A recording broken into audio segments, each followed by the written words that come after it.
ঢাকা মেডিকেলে চিকিৎসকদের ওপর হামলার প্রতিবাদে সারা দেশের চিকিৎসকদের শাটডাউন কর্মসূচির সাথে সংহতি রেখে চট্টগ্রাম মেডিকেল কলেজ হাসপাতালেও ডাক্তারদের কর্মবিরতি চলছে। এতে দুর্ভোগে পড়েছেন রোগীরা। এদিকে মেডিকেলের ইমার্জেন্সি গেট বন্ধ থাকায় বিক্ষোভ করেন রোগীর স্বজনরা। আরও জানাচ্ছেন রাজীব বড়ুয়া। হাসপাতালে চিকিৎসকদের উপর হামলার প্রতিবাদে সারা দেশে যে চিকিৎসকদের কর্মবিরতি চলছে, আমরা এখন চট্টগ্রাম মেডিকেল কলেজ হাসপাতালে আছি।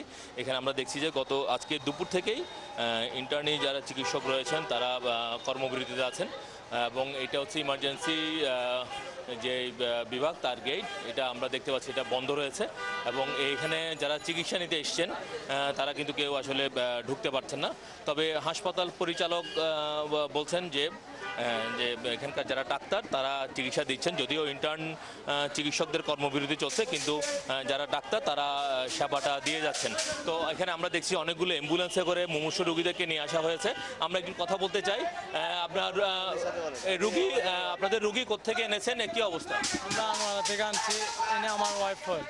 আমার আর্থিক অবস্থা খুব খারাপ। আমাকে ওখান থেকে মানুষ অনেক সহযোগিতা করছে, আর্থিক পরিমাণে ও হেল্প করছে আমার ভাইও। এখন খুবই খারাপ, এখন সিজার দিতে হবে। এখন পাচ্ছি না, আমি ওখানে সুযোগ পাচ্ছি না।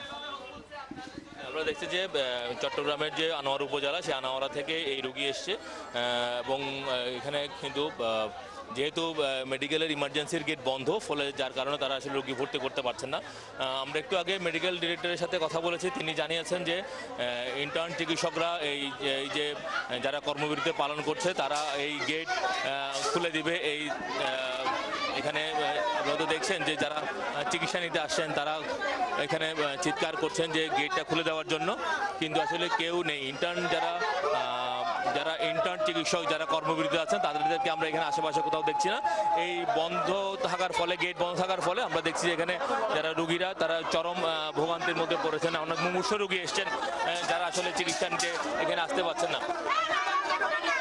আমরা একটু আপা কোত্থেকে এসেছেন, কি অবস্থা? ভাই আমরা সিজাগুলো থেকে আসতেছি, ডেলিভারি সিরিয়াস অবস্থা, উনি দাঁড়াতে পারতেছেন না। এখানে তো যে পরিস্থিতি দেখতেছি, মানুষ এখানেই মারা যাবে।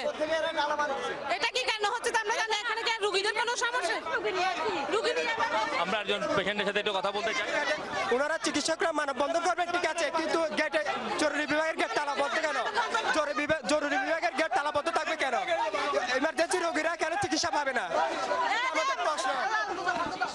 আপনি শুনছিলেন যে আসলে এখানে যারা চিকিৎসা নিতে আসছেন তারা খুবই ক্ষুব্ধ এবং তারা ক্ষোভ প্রকাশ করছেন যে জরুরি যে চিকিৎসা সেটি আসলে বন্ধ রয়েছে। কিন্তু এখানে আমরা মেডিকেল ডিরেক্টরের সাথে যে কথা বলেছি, তিনি জানিয়েছেন যে আসলে জরুরি চিকিৎসার যে ব্যবস্থা সেটি আসলে চালু আছে এবং এখানকার যারা চিকিৎসক তারা কিন্তু চিকিৎসা সেবা দিয়ে যাচ্ছেন।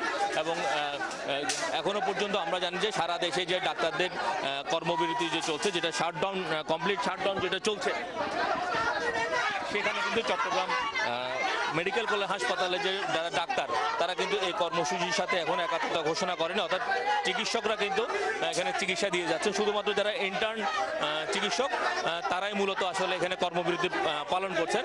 এবং এখানে যেহেতু ইমার্জেন্সির যে গেট সেটি আসলে বন্ধ থাকার কারণে এখানে আমরা দেখছি যে অনেক অ্যাম্বুলেন্স এখানে এসেছে এবং অনেক দূর দূরান্ত থেকে যারা রোগী এসছে তারা আসলে খুবই ভোগান্তির মধ্যে পড়েছে। বিশেষ করে অনেক ডেলিভারি রোগী আছে, তারা খুব ভোগান্তির মধ্যে আছে এবং তাদের যে আত্মীয় স্বজনরা আছে তারা খুব উদ্বিগ্ন এবং যারা রোগীর স্বজনরা এখানে খুব বিক্ষোভ জানাচ্ছে। এবং এখানে আমরা দেখছি যে এই মাত্র যে তালা সেটি আসলে খুলে দিচ্ছে এবং এখানে যারা রোগীর স্বজন আছে সেই স্বজনদের ক্ষোভের মুখে তারা খোলার চেষ্টা চলছে।